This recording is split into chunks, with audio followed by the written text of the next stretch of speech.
So outbreaks of rain for the rest of England and Wales. We could see some disruption. Met Office warnings in force as temperatures plummet below freezing and quite widely an unsettled start to Sunday morning. We could see travel disruption, power outages, particularly across northern parts of England, southern Scotland to start Sunday morning. A bit of a drier picture first thing across northern Scotland, some sunny spells, wintry showers. Icy stretches though as temperatures are well below freezing. Icy stretches for Northern Ireland too, and then disruptive snow as we push into northern England. So do take care if you are travelling first thing. And across the rest of England and Wales, a wet start. Outbreaks of rain here, turning quite windy as well. And little change through the day really. We continue to see outbreaks of snow, particularly across northern England, southern and eastern Scotland. A wintry mix across Northern Ireland.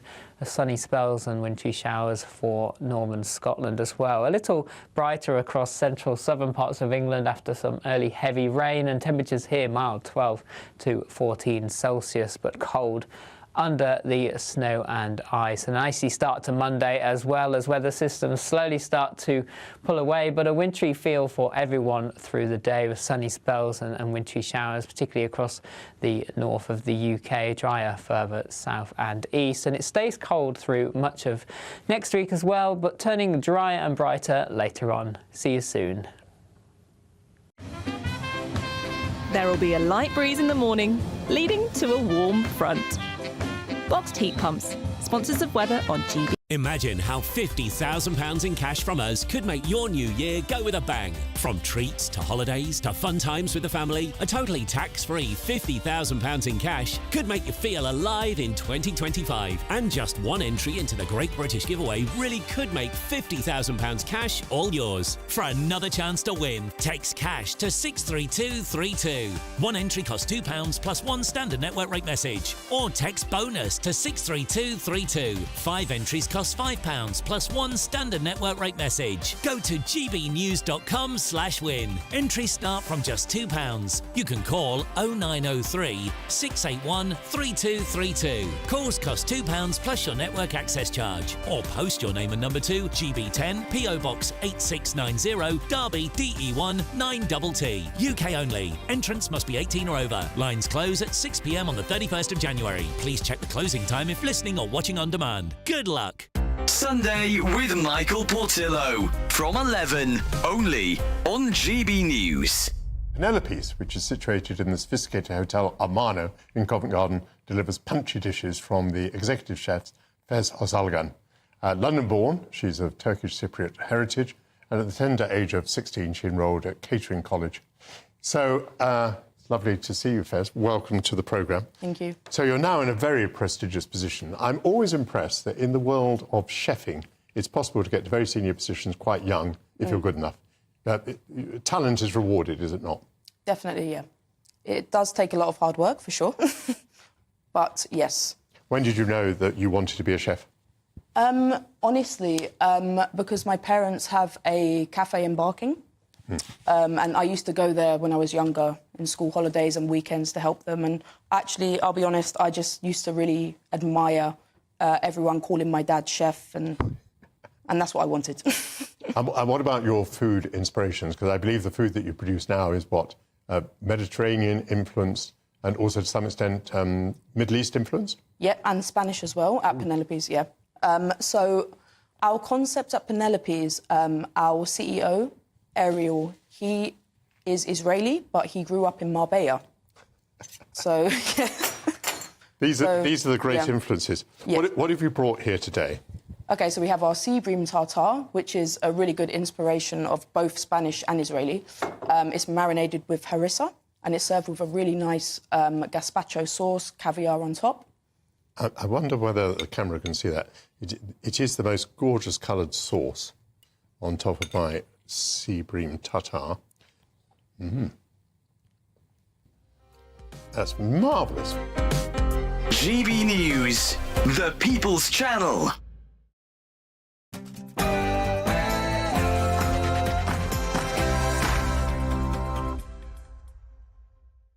which means it's time for tomorrow's Newspapers Tonight. Join us over the next hour to find out what's the latest on Donald Trump's legal status, why we could be seeing an end to deepfake porn, and will you step up and make more babies? Now, after seeing that picture, I'm Stephen Allen, and tonight's comedians are Paul Cox and Lewis Schaefer.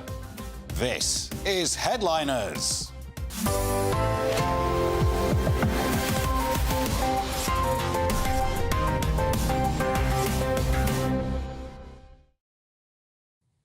But before tomorrow's news, let's get tonight's headlines with Sam Francis.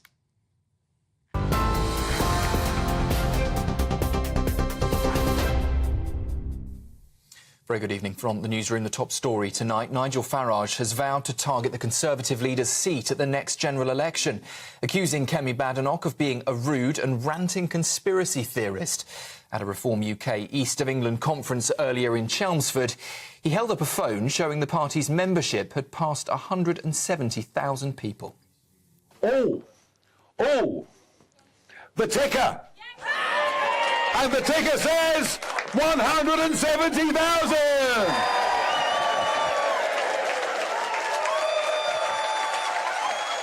Kemi, are you watching on the live stream?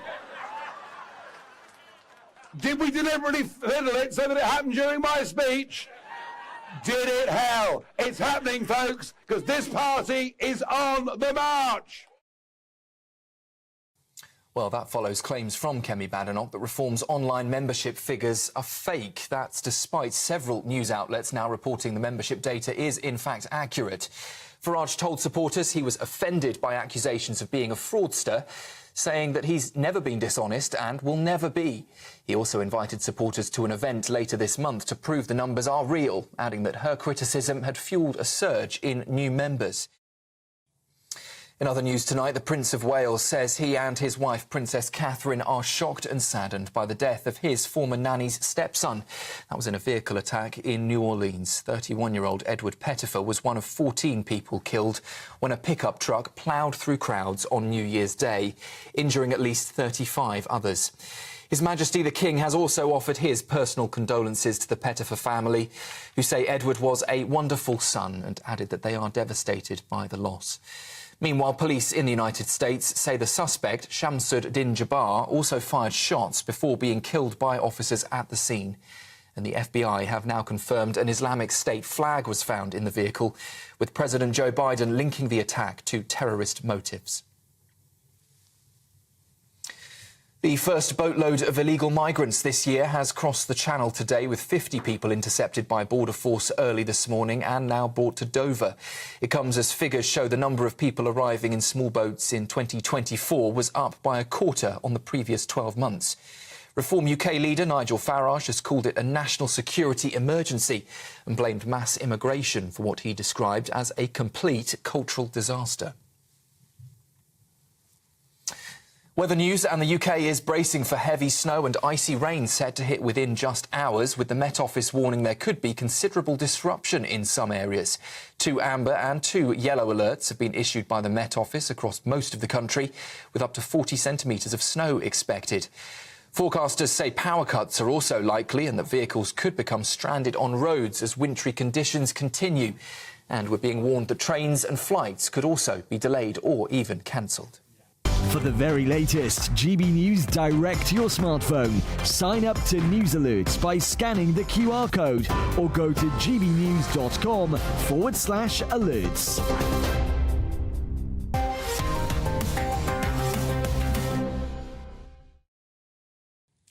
Hello and welcome to Headliners, your first look at tomorrow's top stories with 3 comedians. Before we dive in, let's take a look at what Paul and Lewis will have to work with on Sunday's front pages.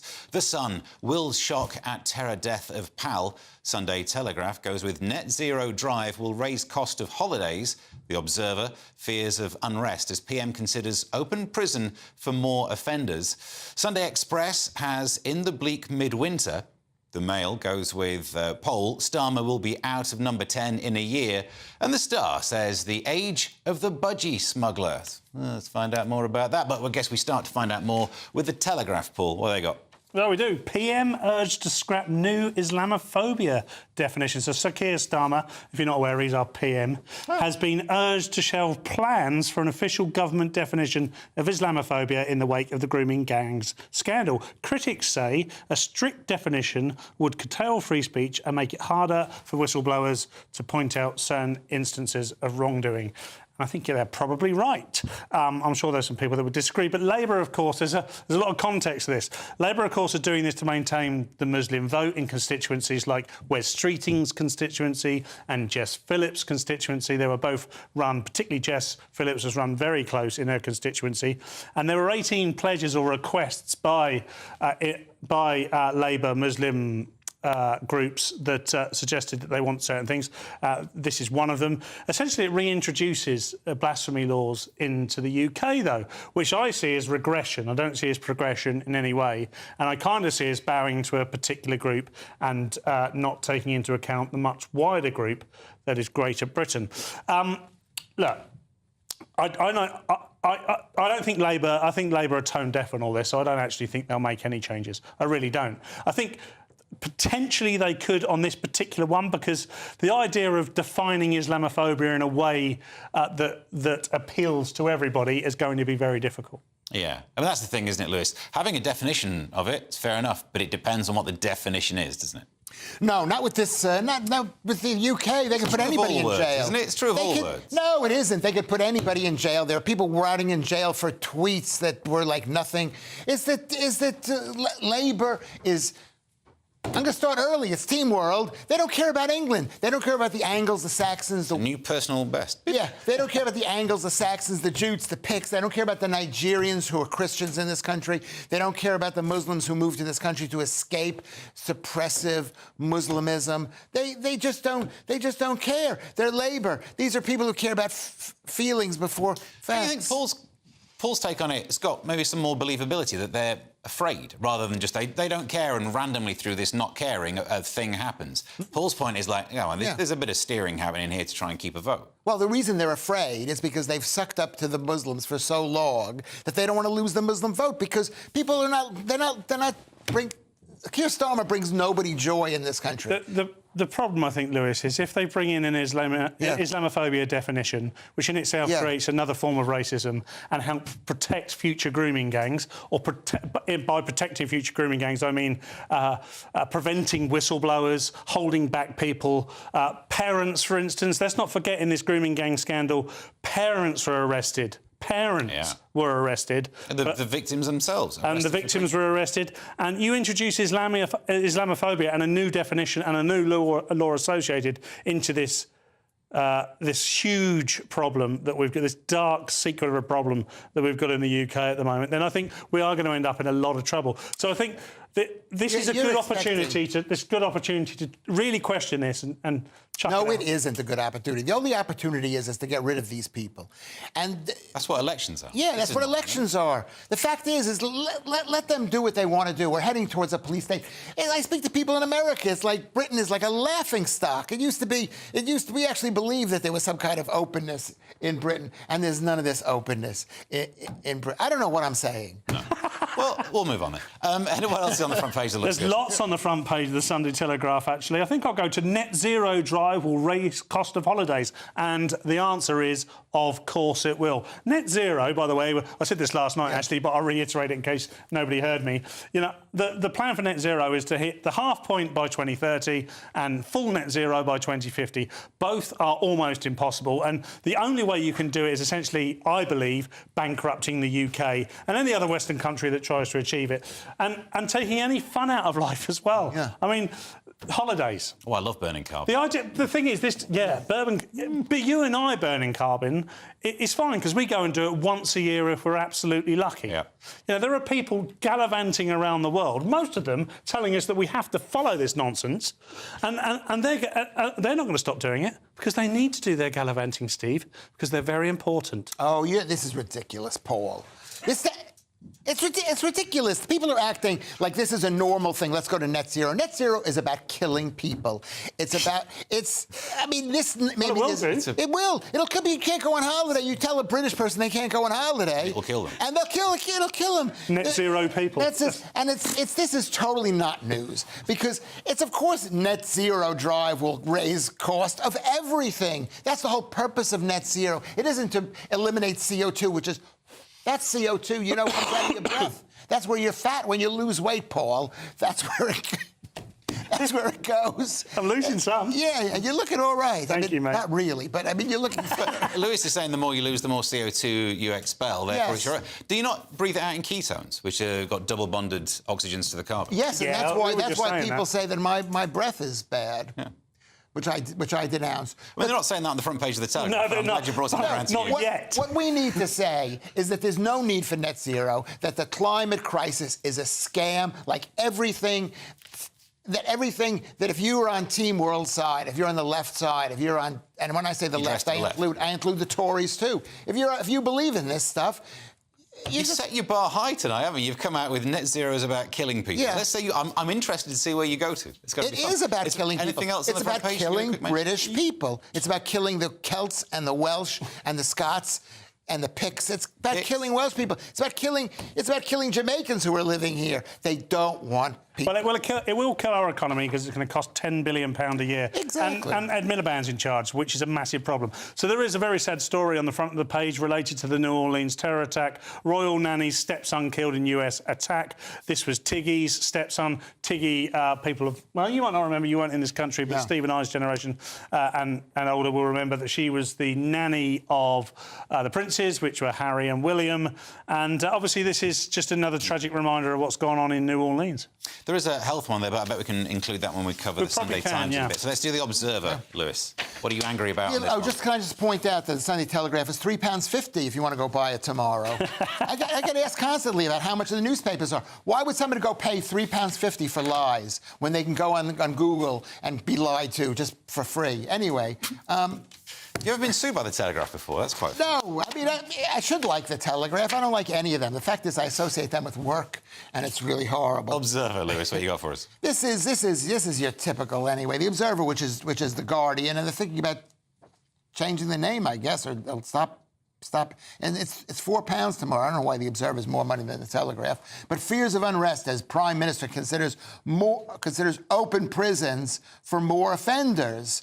And so why is this news? This is exactly what the Prime Minister is up to. He's up to the idea of we don't like prisons. We don't like our people, criminals, to be in prison. We want to let them go. And here's an so he's saying there's going to be, because there's only 100,000 prison cells in this country, which is like compared to America, which has like 2 or 3 million prison it's not like America's doing it right. You've got a problem with the way that prison works over there. You've got 300 to 400 million people in your country. Which is why we should people who are prisoners should be...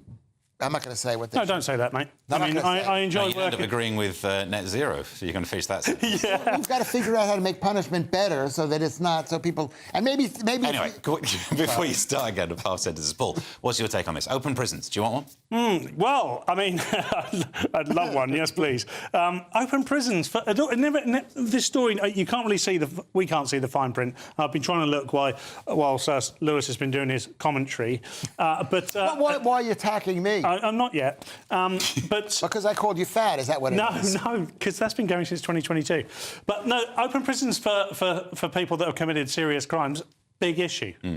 Open prisons for people that have sent a tweet. I mean, I don't think they should go to prison anyway, but why not put them in an open prison? They're not in open prisons. I don't know. It just feels very Labour-ish. And, there's no mistake here why the Observer are thinking it's a good thing. How could they be called an open prison? Isn't that an oxymoron? Isn't that... You can come and go. I mean, they got them in the States.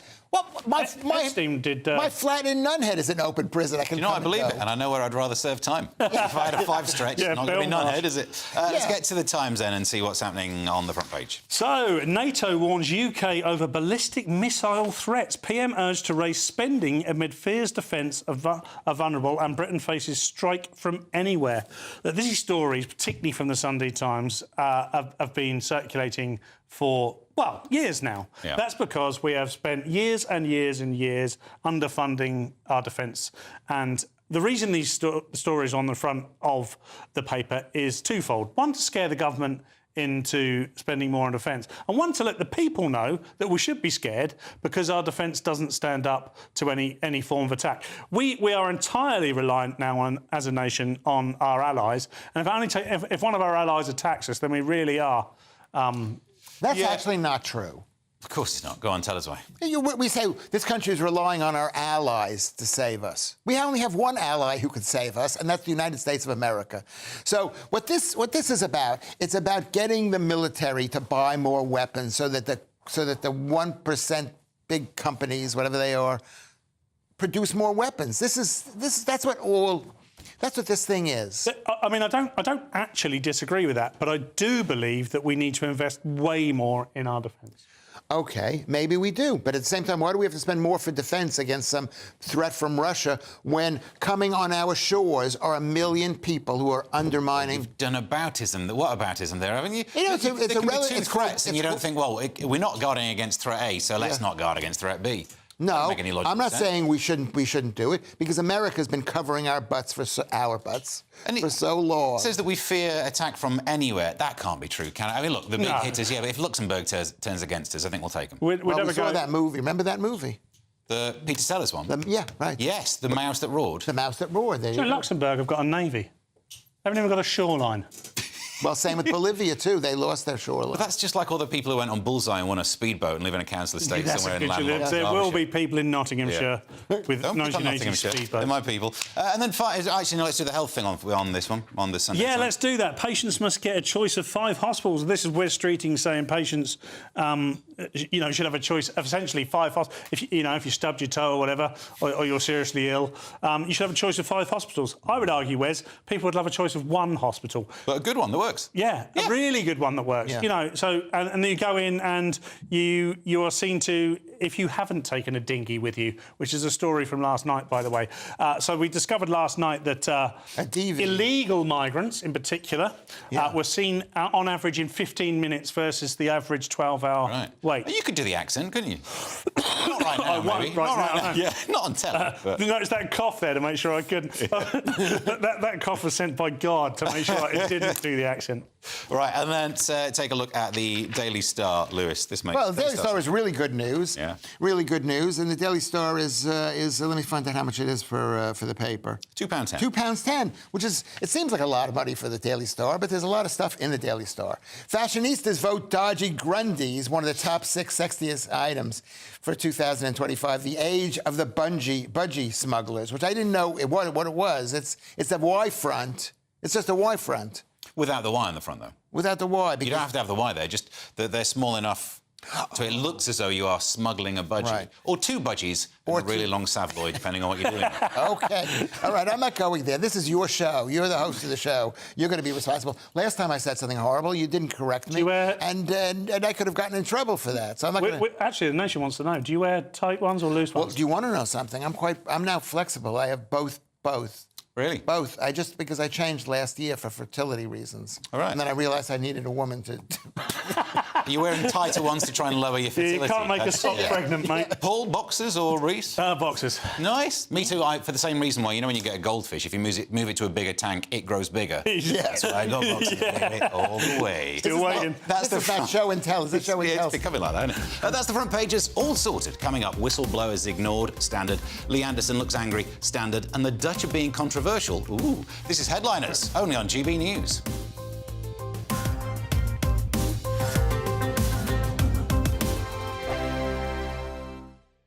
Nana Queer, weekends from 3 p.m. Today I am joined by documentary maker Daniel Wing, who is still trying to find out who murdered his mother 30 years on. He's also created a documentary called Who Murdered You, Mum? Daniel, can you just tell us the story of what happened to your mother, what you know? So when I was 1 year old in 1992, my mum, Tina, was murdered.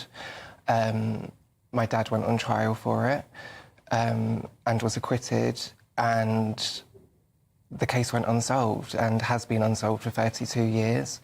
My nan, who raised me, amazing woman, passed away sadly 2 years ago, and that kind of sent me on a quest for answers. So your documentary then, What are you hoping to achieve with it? I am fighting for justice for my mum. I have had a meeting with the police and they are looking to see what they have and are looking to reopen investigation if they can find new and compelling evidence. What's interesting now is speaking to other families who are actually going through the trauma and experience of murder. Yeah. My mum didn't get the opportunity to be a mum. What would my life have been? I'm now 33 years old with no parents. And it's that kind of thing. It's a very, I guess, lonely journey in what I'm experiencing. That's why I wanted to make this film, because I hadn't had the opportunity to be able to grieve my mother and know who she was. And that was really what this journey was about. It was about finding out who she was and being able to grieve. Everyone had the opportunity, although terrible circumstances, to be able to go to the funeral and have that moment, and I never had that opportunity. The People's Channel. Good Afternoon Britain isn't just about us. The wonderful thing about this programme is it's about everyone watching. It's an interactive programme. Well, there absolutely is something to see here, and we're going to be talking about it more. Whether it's breaking royal news, Will, please bring us up to date. Or indeed a particularly punchy speech in the House of Commons. Very, very curious. We bring it to you live, and then we bring you live reaction as well. That's Good Afternoon Britain, weekdays from midday. Only on GB News, the People's Channel, Britain's news channel. Hi there, I'm Michelle Dewberry and I'm going to take a second to tell you all about my show, Dubes & Co. We start off with the issues of the day. We then bring in both sides of the arguments. We get rid of the disrespect. And then you throw me into the mix. And trust me, I'll tell it exactly how it is. And then, of course, the magic ingredient, you at home. We mix it all together, and what have we got? In my opinion, the best debate show in town. Monday to Friday, 6 till 7 on GB News, Britain's news channel.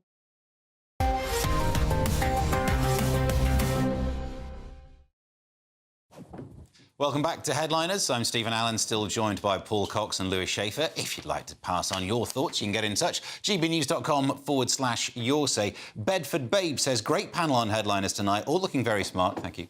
I love how animated Lewis is, losing his train of thought halfway through a sentence.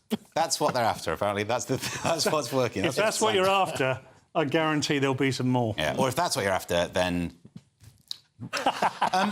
Paul, the Sunday Telegraph, and Elon says that Starmer has questions to answer when he was the head of the CPS. He's in hot water now, he's the PM, but at least he's got nothing that looks bad from when he was in opposition. Cue Paul. I'm sorry, mate, he definitely has. Starmer accused of snubbing grooming gang whistleblower. A meeting with Jane Senior was instrumental in publicising victims' plight, declined while Prime Minister was in opposition. So this was in 2020, and Keir Starmer was obviously leader of the opposition. He was asked to meet with Miss Senior, who was a Labour councillor at the time. He was also urged to start an inquiry into Labour councillors accused of launching a campaign to undermine her and her reputation in order to deflect from their failure in child protection. His office and himself declined both meeting and to launch an inquiry. Now, I needed to read all that out because it gives a huge amount of context, because we've got a lot going on at the moment, and it feels to me like never has one man had so many opportunities to prevent child abuse and saved absolutely zero children from abuse. I'm getting quite angry with this whole particular story. The reason I'm angry is because there is so much more that could have been done if people weren't scared of racism. Now, in amongst all this, we still have the victims. Some of these victims are from 10 years ago.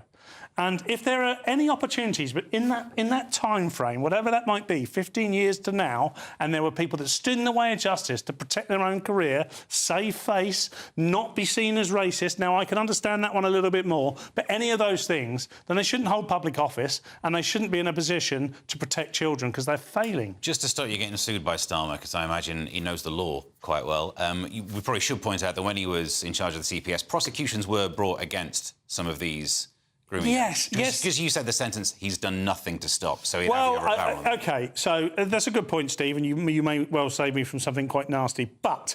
I'd leave Lewis hanging for it, but I'd save you. It's weird, isn't it? Thank you very much, I appreciate it, Steve. But one thing that's quite clear is Keir Starmer in particular seems to have been at the centre or in the background of this case throughout its history in one way or another. And there are things that he could have done and there are things that he hasn't done.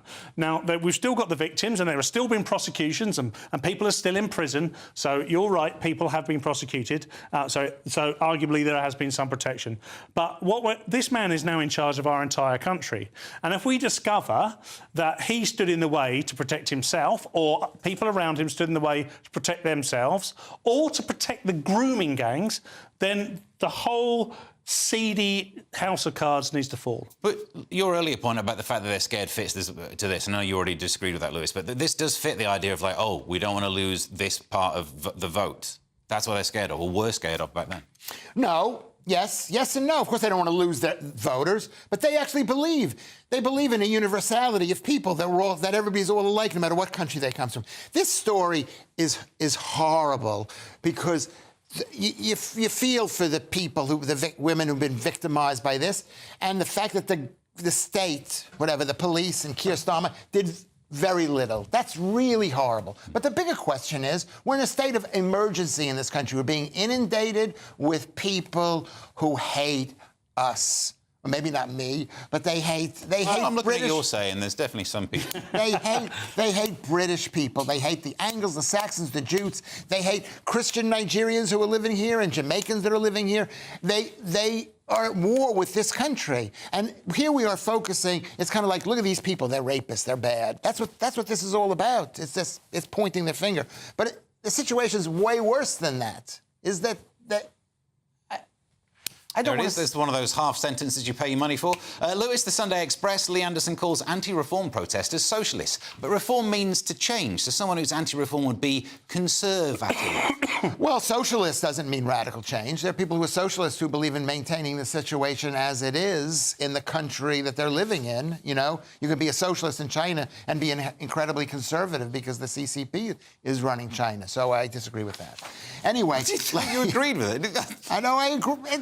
Is that the Lee Anderson Savage's angry mom of deranged socialists? They are socialists. The fact is, Kemi Badenoch is a socialist in my view. All of the Tories, all of Labour are socialists, and half of the Reform Party are also. Let's do this thing where we go, is everything about socialism bad? Yes. OK, do you like the idea of pensions or helping out war veterans? I'm against the idea of pensions. What about war veterans? War veterans is something else because they serve this country That's a socialist concept, isn't it? No, they serve this country. It's a reward. It just becomes a bit tropey, doesn't it? Kind of like, oh, here's a bad thing, call it socialist. Say why they're bad, because there's many reasons. I will tell you why they're bad. Because it takes money out of the pockets of individuals. No, I wasn't talking about the pensioners. What? Why are these protesters making no sense?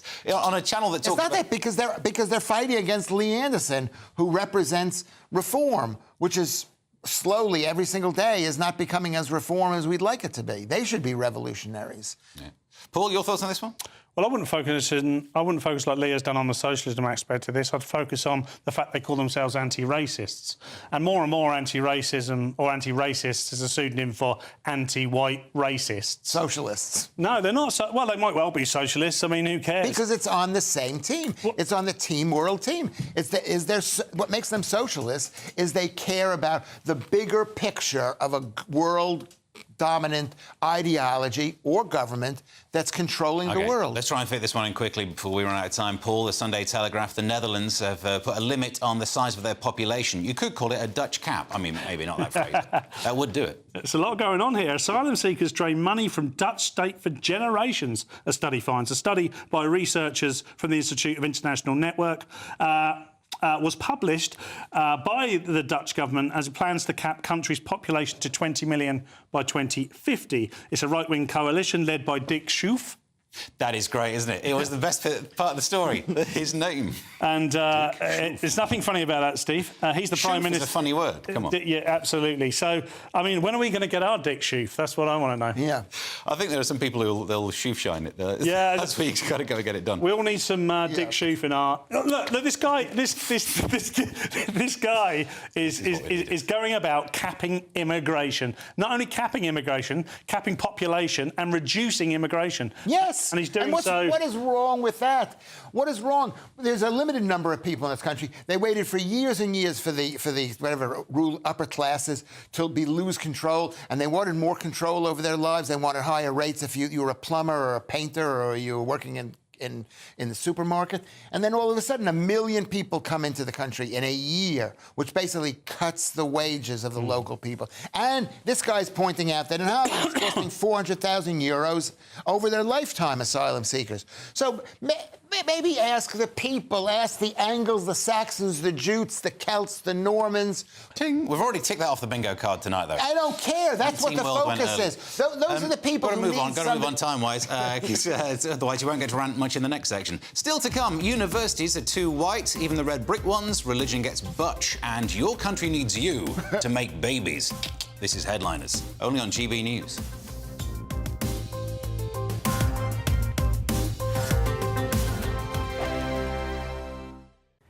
Hello there, welcome to your latest GB News weather forecast from the Met Office.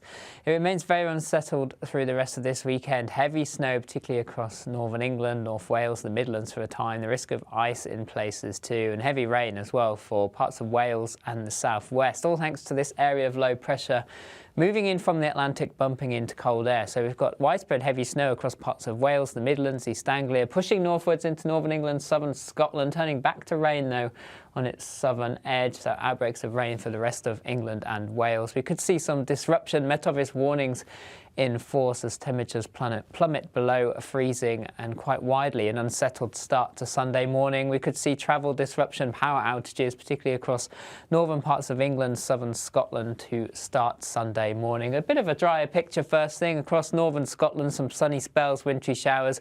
Icy stretches though as temperatures are well below freezing. Icy stretches for Northern Ireland too, and then disruptive snow as we push into northern England. So do take care if you are travelling first thing. And across the rest of England and Wales, a wet start. Outbreaks of rain here, turning quite windy as well.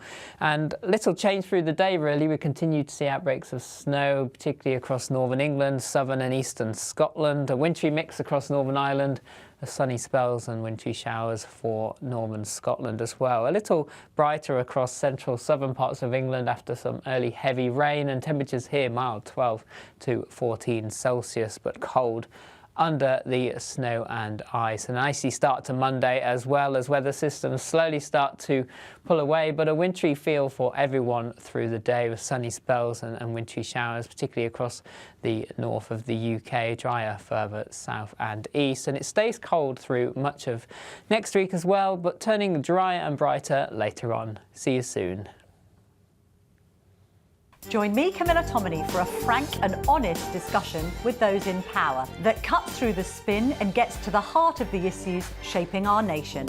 You haven't confirmed that you want to stand as leader, but you haven't ruled it out either. This report basically says that he's not fit to stand trial. Is he indecisive? Incompetent? I deliver the dose of reality Westminster needs. That's the Camilla Tominey Show at 9:30 every Sunday on GB News, the People's Channel, Britain's news channel. We're proud to be GB News, the People's Channel, and as you know, we always love to hear your views. Now, there's a new way of getting in touch with us at gbnews.com/yoursay. By commenting, you can be part of a live conversation and join our GB News community. You can even talk to me, Bev Turner, or any of the members of the GB News family. I'm Tom Harwood. This is GB News, Britain's news channel.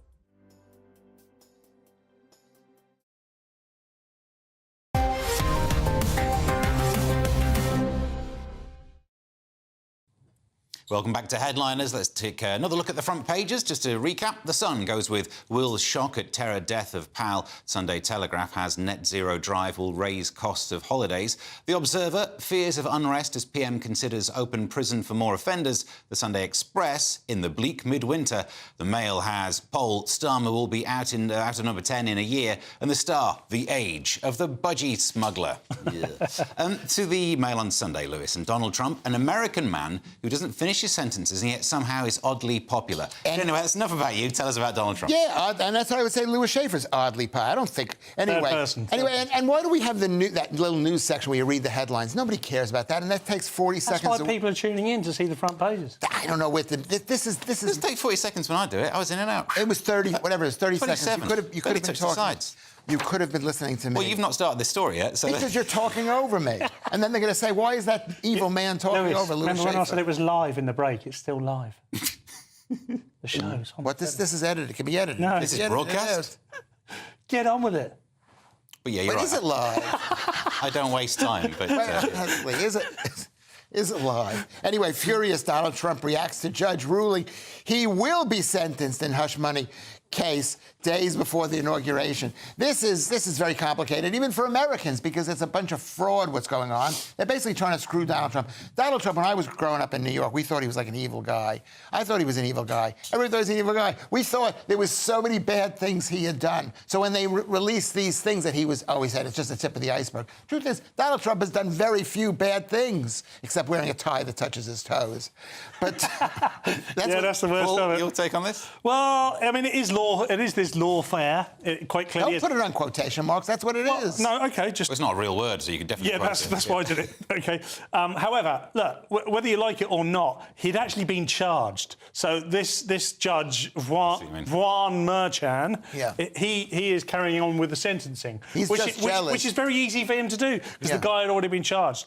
Now, ultimately, he's probably going to pardon himself or something of that nature, or somebody else will pardon him. He can't pardon himself. He cannot pardon himself because this is a New York City case, and he can only pardon himself if he's a federal. But we don't know what the sentence... I mean, the problem with this is back when these are all misdemeanors trumped up to federal charges, because it was to do with the election. So all of these just would have been, you're not very good at keeping your books. And yet, that's the thing that's sticky. The idea of following through on a sentencing, I know what you mean. But it's not even bookkeeping. It's not even bad bookkeeping. He gave money to a prostitute. Yeah. He says he didn't. So you calling him a liar? No, I'm just saying this is what he was accused of. Donald Trump is a liar, Luke. And I didn't say that. He was found guilty. You said he gave money. Do you think he didn't sleep with Stormy Daniels? He might have, but is that against the law to sleep with a beautiful prostitute? He says he didn't. You calling him a...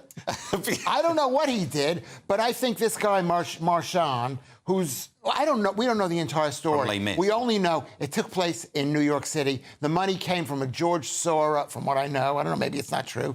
George Soros. Well, definitely say it out loud on telly. That's a wise move. I can't believe I'm trying to save you.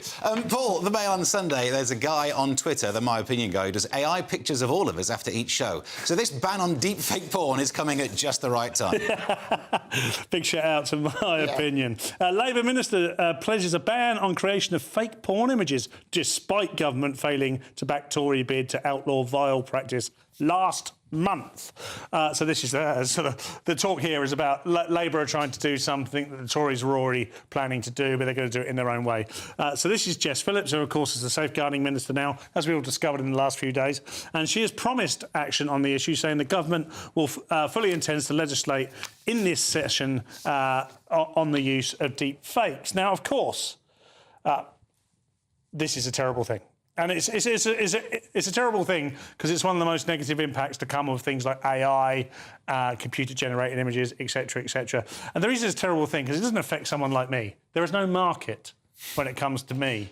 But don't tempt the internet. Don't tempt. Well, my opinion, do your best, OK? Do your best. Well, that's interesting you say that because it happened because I wanted to try it out. I did it on myself. And I have beautiful breasts. But it is a terrible... And then you use the AI. There are some very serious cases, aren't there, where people have been... I mean, they talk in this article about Taylor Swift. How is it serious? No one genuinely believes that Taylor Swift was involved in pornography. She doesn't need to be. Yeah. But there are people out there that... It can be done maliciously, to somebody's running a business, for instance, and a competitor wants to get at them. But, Lewis, do you trust a government to be in charge of what tech you can use? No, because they're socialist. I'm against socialism. I'm against communism, socialism. I wasn't always this way. I was quite liberal when I was young. Yeah. But the truth is, if nobody believes it, like you said, Paul, because there's so much of it out there, you make a deep fake of somebody, and you go, it's probably a deep fake. That means you can get away with releasing a real one. Yeah. Okay. But if let's say no one believes it, how can it be a crime then? It's more like comedy. What's the word? Is it? It's what's the word? Not comedy. Where We're parody. It's parody. Oh, so it's not a deep fake, it's an homage. Yeah, it's art. Okay, well, use that as your legal defence. Lewis, the Sunday Telegraph, universities are going woke. This is news? Tell us more. I've not heard of this before. Oh, gee, this is something. You can't even read this thing. Universities say courses too focused on undertakings of white people. This is the University of Nottingham institutions. And they were given money by this guy because his great-great-grandfather made money, supposedly, in slavery. This is back in the day. And people are going, oh, that's not right. And I go, that's not right. What is racism? I'd like to know. What is... Well, it's being redefined every day. It's a good... Yeah. You almost made a really good point there. Yeah. It is being redefined almost on a daily basis now. Racism is a very politically charged word and term now, and it's used as an accusation largely right now to stop people talking that you don't want to talk. It's becoming much, much less about discrimination against someone based on the colour of their skin, which is of course the definition. And even the definition within the dictionary has changed to try and take into account all the progressive left's version and use of the word. Ultimately, it is exactly as I said it was, discrimination against people on the basis of the colour of their skin. This, ironically, is discrimination against white people. Yeah. We see it all the time now. We talk about it on this channel daily. Someone needs to fight for these people. I don't want to lose too much time, but this is the one story where this university teaches a course about the Vikings and the Anglo-Saxons. It's the one story where you could go on about the Angles, the Jutes and the rest of it. You've not done yet. No, because I thought we weren't going to cover this because it's so boring. It's the one to people. You could have mentioned the Angles, Wikipedia. And the Vikings.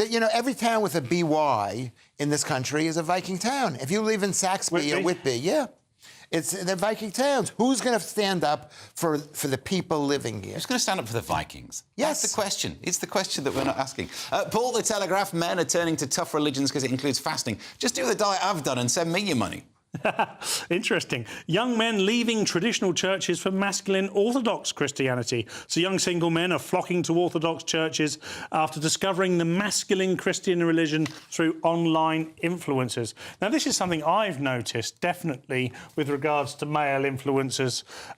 Christianity is now becoming the basis from which they're speaking from. It's, they're using the faith.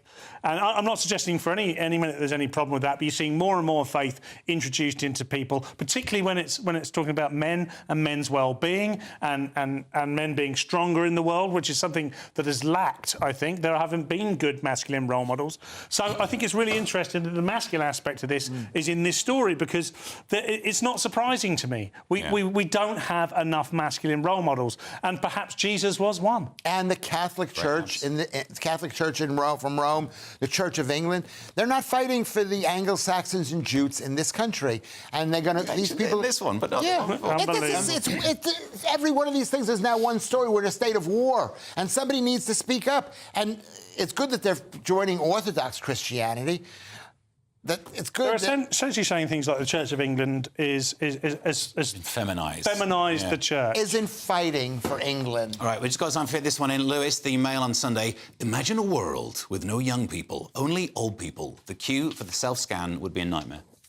Yes, why Britain could face babygeddon. That's a made-up word. I'm doing what you do with the quotes. British middle-class homes are commandeered, no straight pensions until age 80. Elderly vilified in the street is what experts expect we could be heading for after a shocking fall in the birth rate. And that's happening across the world, except for maybe Africa and Palestine, where they're having tons of kids.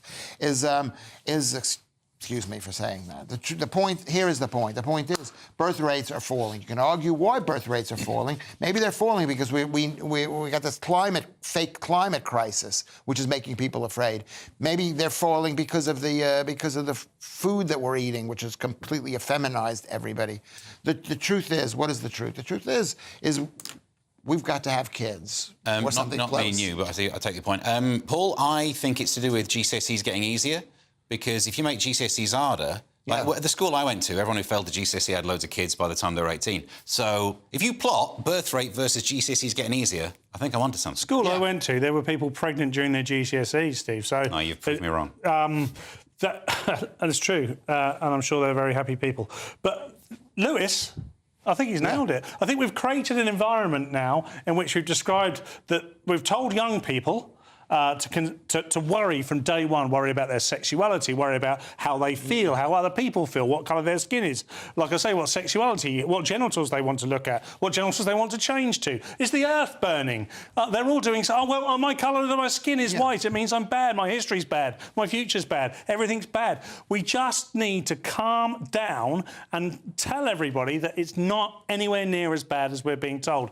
That'd be the worst pep talk before you try and make love, though. That's from Paul as well. Well, we don't need to calm down. We need to get those people to calm down. Anybody who believes in climate change should be forced to have a face mask put on. We've got to go because we're going to miss the break. If not, still to come, the King is a doer-upper, why you shouldn't do dry January and why the dark web isn't worth it either. This is Headliners, only on GB News.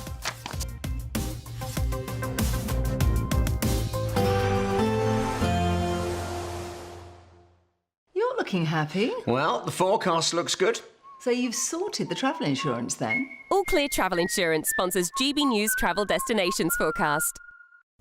Looking across southern parts of Europe for some winter sun on Sunday, and whilst in the west it's going to be quite wet but also relatively warm. A different story further east. Temperatures here around or a touch below average for the time of year, and a mixture of sunny breaks with a few outbreaks of rain. The wettest weather will be pushing across parts of Portugal and into western Spain, but here, like I said, temperatures above average for the time of year. Madeira, for example, getting into the low 20s Celsius. I'll see you again soon. Bye-bye. All Clear Travel Insurance sponsors GB News Travel Destinations Forecast.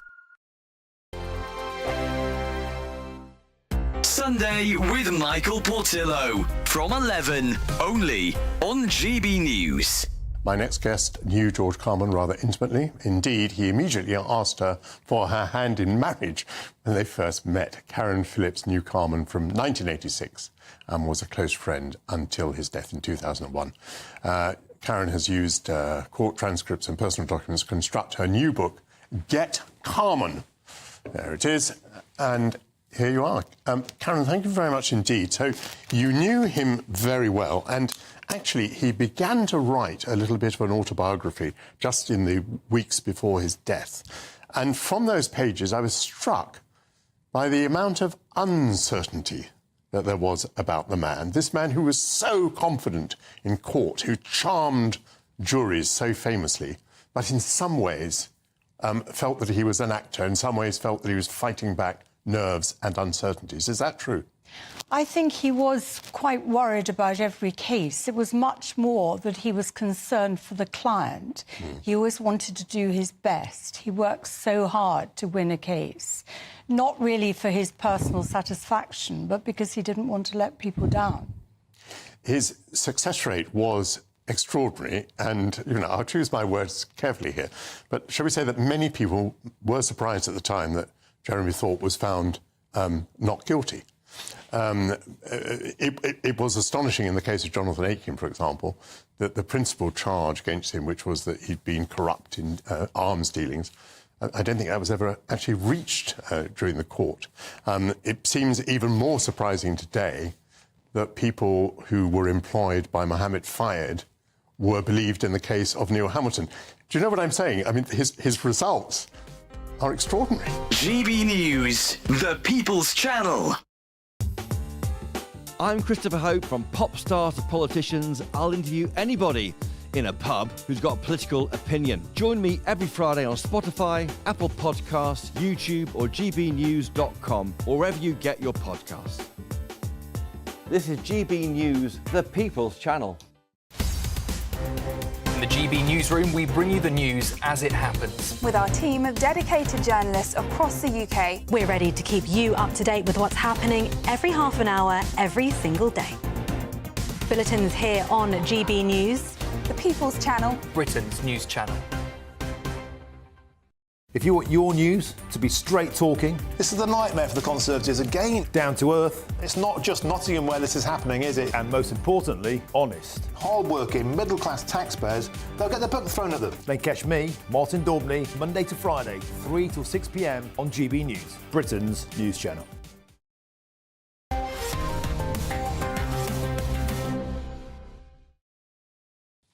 Welcome back to Headliners. Want to get involved? Go to gbnews.com/your say. We're talking about this having more kids thing. Common Sense on there says because of the cost of living is too high. People can't afford to have children. Has anyone noticed the cost of rent over the past 30 to 40 years? You rent your children? Anyway, I'll read more about that later. Paul, the Sunday Times, and the last time the royals needed tax money to repair a castle, they had to open up to tourists. So for this one, what are they going to do? OnlyFans? Well, let's hope not. Most Britons against funding 300... That was funny, Paul. Laugh at his joke. Don't waste time on laughing. Come on. Most Britons against funding £369 million Buckingham Palace renovations. So this is a YouGov poll, 250,000 adults, and 56% said we should not contribute to the renovations. OK. However, this is not the first time this has happened. As you pointed out, in 1992, Windsor Castle burnt down and it cost £36.5 million to renovate. And there was a vote then, I believe, and I think, or certainly a parliamentary vote, and they just narrowly squeaked it through. It's going to be interesting to see it. 370 is a lot of money, and I don't know. I mean, I don't mind my taxpayers' money going on it, but I don't think everybody feels the same. You don't pay that. I mind for the British people. The British people, why are the British people against this? Because they don't see that place as theirs. They don't. And so if they want to get money from the British people who have to pay for this, then they should fight for Britain. The Angles, the Saxons, the Jutes should fight for Britain. And if the British people don't want to pay for it, then maybe the people who are living in this place... Whoever it is who lives in Buckingham Palace. Yeah. Whoever is in their Buckingham Palace tenants. should ask the people they're really fighting for, the Australians, the Ghanaians, the Malaysians, all those people in the Commonwealth of Britain. That's who they're fighting for. British people. Maybe the Prince William. Maybe he's gonna fight for... Prince Andrew used to know some rich people. Anyway, we'll move on. Lewis, the Mail on Sunday. Forget dry January. It's only the month when some people can remember. Shouldn't that be questioned, that point? No, we didn't. What are we up to? It's fine. Next one, dry January. Forget dry January. This is, according to Forget dry January, Generation Z, which is, I think, they're like 20? It's like Z. Z, sorry. Believes fad. I don't speak English. And believes fad has become outdated, with many young adults already going sober for longer. And this is according to a study that was basically paid for by the Green King, which is like a sort of a cheap Wetherspoons brand of pub. And they're saying that a lot of people don't drink. Yeah. Don't drink anymore. Yeah, I mean, I barely touch the stuff. And shockingly, Green King is saying there are still a lot of good reasons for going to the pub, because they pubs aren't in favour of dry January, are they? No, they're Although not. their soft drinks are expensive. My birthday's towards the end of November. It was the last time I had a drink. I haven't had a drink. I didn't drink all over Christmas. Congratulations. No, not because of my issues. I just say you're an alcoholic. I've become more and more less interested in drinking. Paul, just say I'm an alcoholic. We will help people's lives. Paul, I'm not going to say it for him. I drive too much.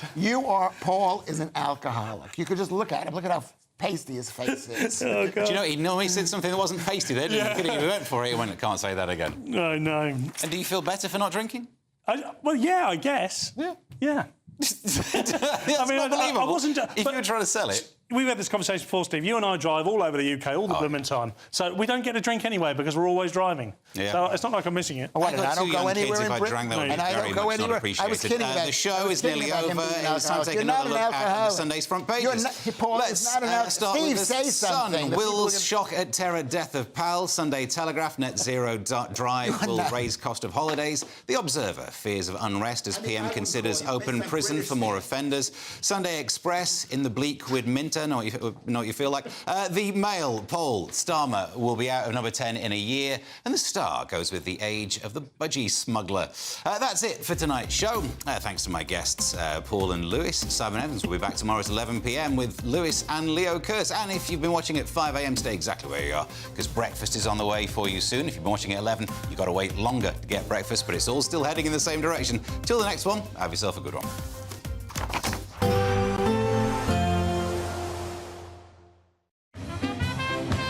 There will be a light breeze in the morning, leading to a warm front. Boxed heat pumps, sponsors of weather on GB News. Hello there, welcome to your latest GB News weather forecast from the Met Office. It remains very unsettled through the rest of this weekend. Heavy snow, particularly across northern England, North Wales,